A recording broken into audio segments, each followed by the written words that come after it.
Penangkapan 6 pelaku pengebom ikan ini berawal dari kapal Mabes Polri yang tengah berpatroli di perairan Pulau Buaya dan Soop, Kota Sorong.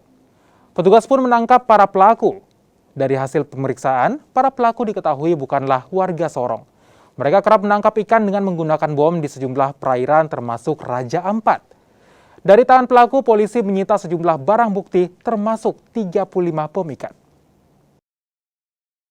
7016 bersama teman-teman dari Direktorat berhasil menangkap tersangka bom ikan.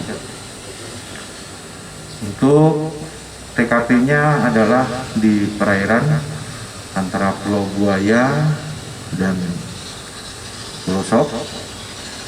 Ada 5 orang tersangka dengan inisial saudara LU, saudara T, saudara S, dan saudara K, serta saudara LA.